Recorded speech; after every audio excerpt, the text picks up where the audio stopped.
Hapon noong ika-24 ng Hunyo, pauwi na si Sion sa pamamagitan ng makikitid na kalye ng lungsod. Mula nang lumabas siya sa convenience store, may mga nakatatakot na anino na sumasabay sa bawat hakbang niya. Dalawang nakangising bastos ang nakabuntot mismo sa kanyang likuran. Nakatago sa loob ng kanyang backpack, nararamdaman din ng maliit na si Leo ang puot, kaya nagpakawala ito ng isang maliit at protective na ungol. Nararamdaman ang paggalaw ng backpack, tinanong ni Sion ang kanyang cub kung nararamdaman din ba nito ang panganib, ngunit sa halip na magpanik, marahan niyang hinawakan ang bag at sinabihan ang kanyang maliit na partner na manatiling ganap na nakatago sa loob. Sa halip na matakot, lumingon si Sion ng may matapang at matalas na ekspresyon. Sa totoo lang, halos matuwa siya na sinundan nila siya dahil ang kanyang nakababagot na gabi ay naging mas kawili-wili. Agad niyang pinaganya ang kanyang survival instincts. Kapag sinusundan ka, ang unang panuntunan ay pumunta sa isang mataong lugar. Patakbong bumaba sa isang hagdanan, diretso siyang nagtungo sa mataong market district. Sa ganitong oras ng hapon, ang hilera ng mga lokal na restoran ay talagang siksikan.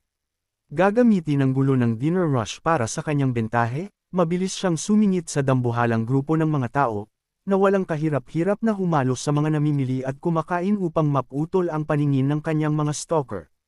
Sa likuran niya, ang mga bastos ay mabilis na naiwan. Ang lalaking may suot na bini ay nagsimulang marahas na magpaalis ng mga tao tabi-tabi, desperadong sinusubukang pilitin ang kanyang daan sa makapal na grupo. Ngunit ang paraan ng pag-iwas ni Sion ay swak na swak. Sa eksaktong millisecond na na-distract sila sa abalang grupo at tumingin sa iba, naglaho siya na parang bula. Ang dalawang bastos ay naiwang nakatayo sa gitna ng kalye sa ganap na gulat. Nagpanik sila, tumitingin sa paligid para sa anumang tanda niya. Samantala, mabilis na tumakbo si Sion sa isang tahimik at nakatagong eskinita upang magtago. Hinabol niya ang kanyang hininga at lumingon pabalik, nakahinga ng maluwag upang makumpirmang wala na ang mga bastos. Ang mga nakatatakot na stalker ay sa wakas ay naglaho. Kung kailan iniisip ni Sion na nagawa niyang makatakas. Isang mabigat na hakbang ang umalingaw sa mismong harapan niya. Bigla siyang napahinto sa kanyang nilalakaran, nagulat nang makakita ng isang kainahinalang matandang lalaki na may selyadong puting buhok na nakatayo sa mga hagdan ng kanyang sariling apartment building. Casual na humihitit ng sigarilyo, may pagkutsa itong nagreklamo na naghintay siya ng walang katapusan dahil ang pinto ng gusali ay nakakandado. Bumagsak ang kanyang puso nang mapagtanto na ito ay isang planadong set-up. Sa takot, umatras si Sion, hinihingi na malaman kung sino sila at kung paano nila nalaman ang eksaktong tirahan niya. Bago pa siya makalabas, sa kabila ng anumang mga sagot, ang dalawang bastos kanina ay nakahabol at hinarangan ang kanyang labasan. Tumatawa tungkol sa kung paano ang maliit na sisiyo ay tiyak na nakatatakbo ng mabilis. Napagtantong ganap na siyang na-corner, sinubukan ni Sion na gumawa ng desperadong pagtakas, patakbong tinatahak ang koridor habang ang grupo ng mga hunter ay nagtatawanan ng parang baliw sa kanyang walang kwentang pagtatangka. Ngunit ang mga lalaking ito ay hindi lang ordinaryong mga bastos sa kalye. Sila ay mga awakener. Bigla, isang pagsabog ng ice magic ang pinakawalan, agad na nagpapatigas sa kanyang paa bilang solidong yelo sa lupa.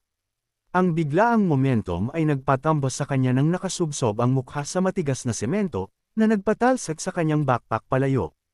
Ang kanyang paa ay ganap na nakakulong sa yelo habang ang isang nagniningning na asul at nababalutan ng frost na kamay ay nakaambas sa ibabaw niya.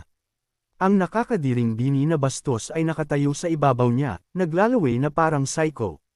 May pagkutsa itong nagtanong kung pagod na ba siya, sinasabihan siyang magpahinga muna ng kaunti at pasayahin siya pansamantala. Kung kailan ang nakatatakot na stalker ay hahawak na sa kanya, sumigaw si Sion sa takot. Ngunit bago pa man siya mahawakan ng bastos, isang dambuhalang parang maltong galami ng leon ang humagupit ng direkta sa mukha nito gamit ang matinding lakas, na nagpadala sa kanya na lumilipad patalikod sa ere at marahas na bumagsak sa semento, na nagpataka maging sa pinunong may puting buhok. Isang mabigat na kalabog ang yumayanig sa semento. Humakbang ng direkta sa harap ng nanginginig na si Sion ang isang dambuhala at maringal na puting leon.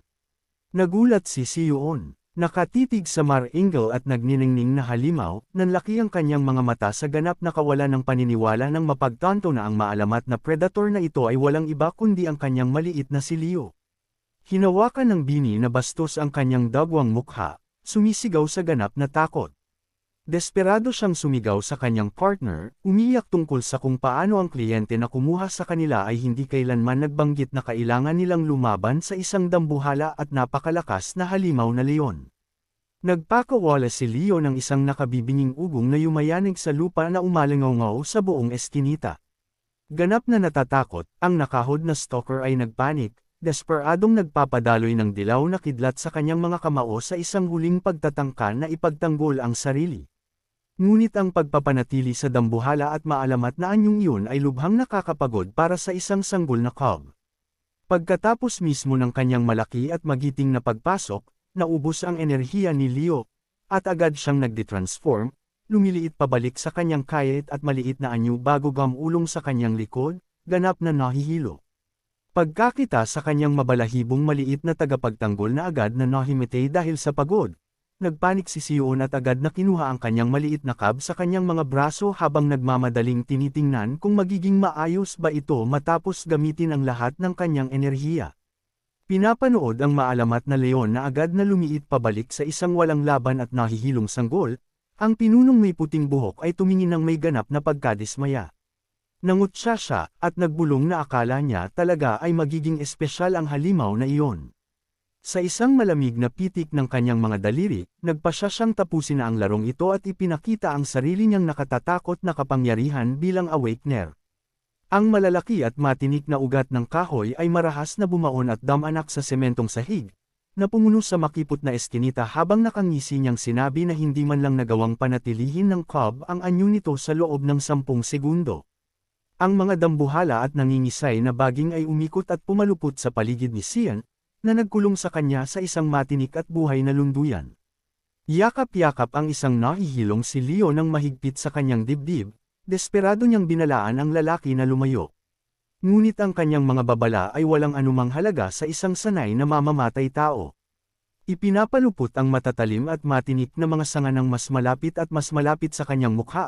Malamig na sinabi ng pinuno sa kanya na huwag sayangin ang kanyang oras. Binigyan niya ito ng isang nakatatakot na ultimatum, maaari niyang iabot ang halimaw ng kusa o malugod niya itong aagawin mula sa kanyang bangkay. Kung kailan isasara na ng pinuno ang kanyang bitag, nagliwanag ang mga mata ni Leo, at ang maalamat na contract skill ay gumana. Stellar Warp, kinakain ng kanyang mental na kontrol, isang dambuhalang warp portal ang bumukas. At sa isang iglap ng kulay rosas na ilaw, si Chen ay nag-teleport ng direkta sa lokasyon ni Leo at nagpakawala ng isang mapanirang sipa diretso sa mukha ng pinuno. Ang tindi ng kinetic na puwersa mula sa teleport strike ay nagpatalsak sa bastos patalikod na parang basahang manika, na marahas na bumagsak sa mga metal na basurahan sa eskinita. Kalmadong humarap si Chen sa kanyang kapatid at humingi ng paumanhin dahil nahuli siya. Casual na ipinapaliwanag na ang kanyang mga gawain sa dungeon ay natagalan ng kaunti kaysa sa inaasahan bago itinanong kung maayos lang ba sila ni Leo. Samantala, ang nakahod na bastos ay ganap na natigilan, nagtataka kung saan biglang sumulpot ang napakalakas na halimaw na lalaking ito. Lubos pa ring nabigla, ang kanyang kapatid ay pabalisa na sumubok na ipaliwanag ang sitwasyon, nagbabala sa kanya na wala siyang ideya kung paano nila siya nahanap at silang lahat ay mga high-level na awakener. Ngunit tumingin lamang pabalik si Chen nang may nagpapanatag ng ngiti, na sinasabihan siyang huminga ng malalim dahil narito na ang kanyang kuya ngayon. Samantala, lumabas ang pinuno mula sa mga guho. Pagkakita na ang kanyang plano ay agad na nasira, nag-amok ito, galit sa sarili dahil hinayaan niyang bumaba ang kanyang depensa kahit isang segundo lang. Habang ang mga matinik na ugat ng kahoy ay mahigpit na pumapalupot sa kanyang katawan, sumigaw siya na ginawa lang ni Chen ang pinakamalaking pagkakamali sa kanyang buhay. Nangangakong dadalhin ang kanilang mga pinugutang ulo pabalik sa kanyang kliyente at hihingi ng triple na bayad. Ngunit ang ating bida ay hindi man lang natinag. Ikinukubli ang kanyang kamao habang ang gintong kidlat ay nagsisimulang marahas na kumislap sa paligid ng kanyang mga kasukasuan. Kalmadong sinabihan ni Chen ang kanyang kapatid na pumunta sa kanyang likuran na manatili roon, nangangakong hindi ito magtatagal.